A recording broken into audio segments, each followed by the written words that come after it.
Hello everyone.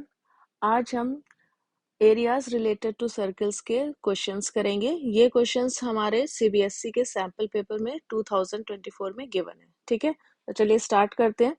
With the vertices A B and C of triangle ABC as centres, arcs are drawn with radii 14 centimeter and three portions of the triangle so obtained are removed.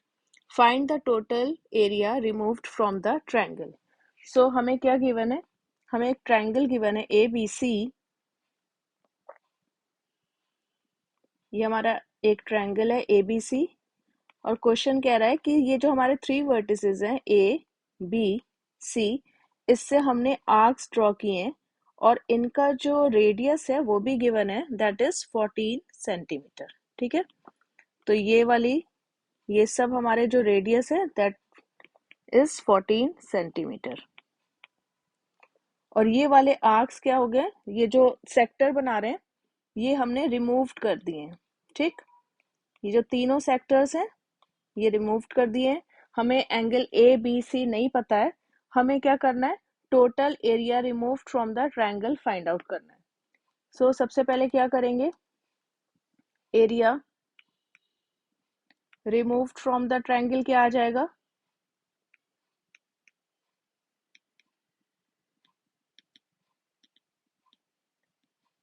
ये जो हमारे three sectors हैं उनका area find out कर लेंगे तो total area remove from the triangle आ जाएगा। ठीक है, तो area remove from the triangle क्या हो जाएगा, एरिया ऑफ थ्री सेक्टर्स। अब एरिया ऑफ सेक्टर का फॉर्मूला भी हमें पता है। एरिया ऑफ सेक्टर क्या होता है, area of sector is equal to pi are square by 360 into theta. Theta क्या हमारा सेंट्रल एंगल है। इस केस में, पहले केस में एंगल ए है, सेकंड केस में एंगल बी है और थर्ड केस में एंगल सी है। सो सबसे पहले एंगल ए का निकालते हैं, सेक्टर का area. Area of sector with angle A क्या आएगा, pi are square upon 360 into angle A. Similarly, area of sector with angle B को हम लिख सकते हैं pi are square upon 360 into angle B। और ऐसे ही area of sector with angle C क्या आ जाएगा हमारे पास, pi are square upon 360 into angle C। अब इन तीनों एरियाज को हमें ऐड करना है और हमें आंसर मिल जाएगा। ठीक है, so area of three sector क्या आ जाएगा, तीनों को ऐड कर देंगे, pi are square upon 360 into angle A plus pi are square into angle B upon 360 plus pi are square upon 360 into angle C. Pi are square by 360 तीनों में common है, तीनों का रेडियस गिवन था 14 centimetre. So यहाँ से pi are square upon 360 common लेंगे, अंदर बचेगा हमारे पास angle A plus angle B plus angle C. Values put करेंगे, पाई की वैल्यू 22/7, आर की वैल्यू 14 गिवन थी, अपॉन 360 और angle A plus angle B plus angle C का सम क्या हो जाएगा 180, sum of the angles of a triangle. यहां से कैंसिल आउट करेंगे, 7 2s are 14 और 22/14 हमारे पास आंसर आ जाएगा 308 centimetre square. This is our final answer. ठीक है, सेकंड क्वेश्चन हमसे क्या कह रहा है, find the area of unshaded region shown in the figure. हमें क्या गिवन है, एक स्क्वायर गिवन है जिसकी एज क्या है, एज लेंथ इज 14 सेंटीमीटर, यहां से 3 सेंटीमीटर के छोड़े गए। ठीक है, ये दिया हुआ है, हमें अंदर के पोर्शन का एरिया फाइंड आउट करना है। ये ध्यान से पढ़ना कि अनशेडेड रीजन लिखा हुआ है, कई बार बच्चे कंफ्यूज हो जाते हैं वो शेडेड रीजन का एरिया फाइंड आउट करके लिखाते हैं, ठीक है। तो सबसे पहले क्या करेंगे,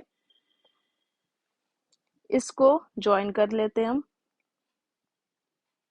क्योंकि ये सिमेट्रिकल फिगर है।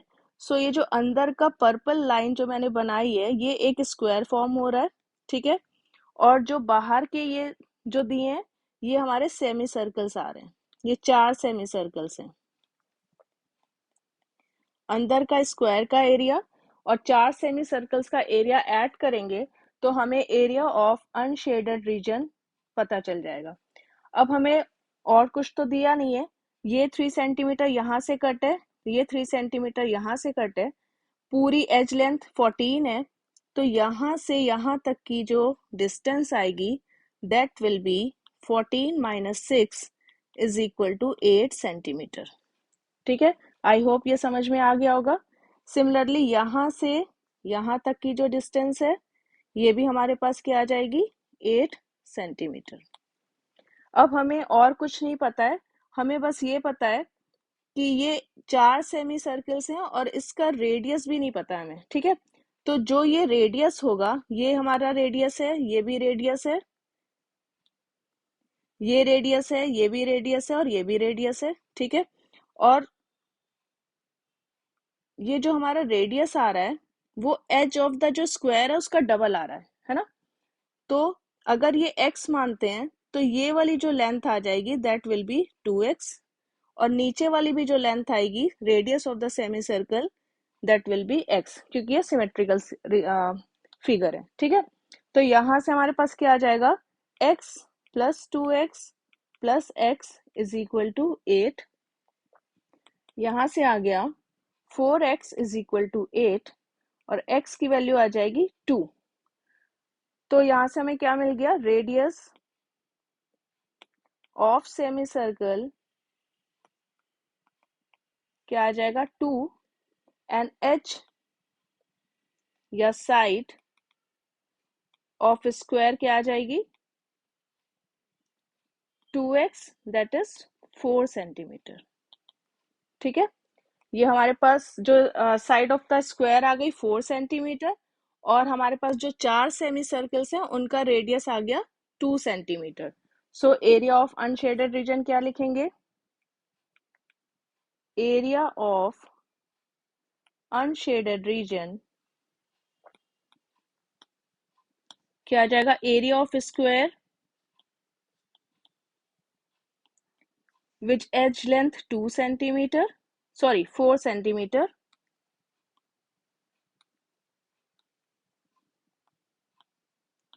Plus area of 4 semicircles with radius 2 centimetre. अब बस वैल्यूज पुट करनी है, एरिया ऑफ स्क्वायर क्या है, side square that is 4 square, 4 semi circles हैं तो प्लस 4 इंटू सेमी सर्कल का एरिया क्या होता है पाई आर स्क्वायर बाई 2। यहाँ पे आर की वैल्यू 2 पुट करेंगे तो आंसर क्या आएगा 16 plus 4 into pi 2 square upon 2। यहाँ से 2 2 ज़ा 4 और हमारे पास आ गया answer 16 plus 8 pi. So area of unshaded region is 16 plus 8 pi. This is our final answer.